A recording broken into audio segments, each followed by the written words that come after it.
Ram removal and replacement. Using your 2mm Allen key, remove the 3 screws in each corner of your grip cheek and remove the grip cheeks completely. Note you only need to remove the right side grip cheeks.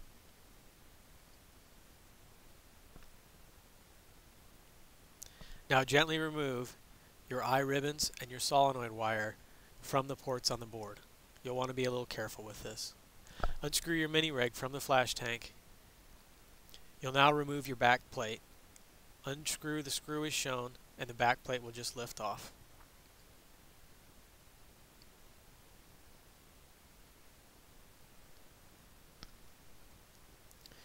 To remove your grip frame, you'll undo both screws that hold the grip frame onto the gun body.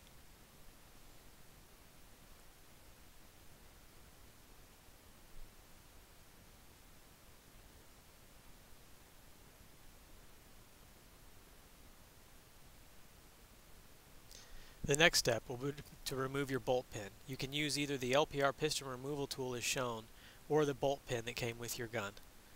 You'll screw in the piston removal tool and pull the bolt pin completely out. You can now remove the lock pin that holds the ram in place. Using an Allen key or another suitable tool, you can get it started and then pull it out from the gun body. To replace your ram, note this small hole in the gun body and the corresponding hole in the ram and make sure they line up as you slide the ram into the gun.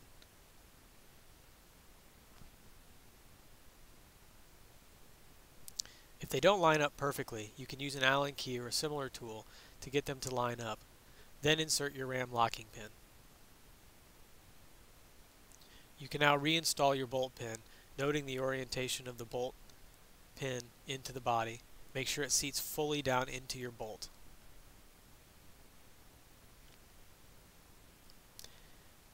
You can now reinstall your grip frame onto your marker.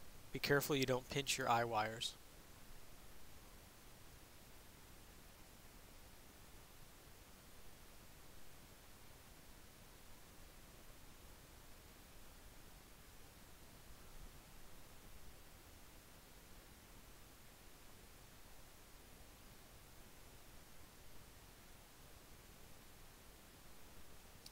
Once you have your grip frame on, you'll now screw your mini reg back into your flash tank.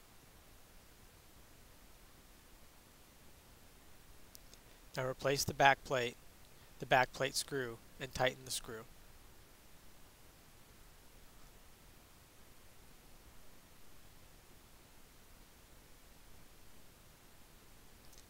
Next, you'll reinstall the solenoid wire and the eye ribbons. Make sure that when you're done, your solenoid wire is tucked up out of the way so that it doesn't interfere with trigger movement or the trigger switch on the board.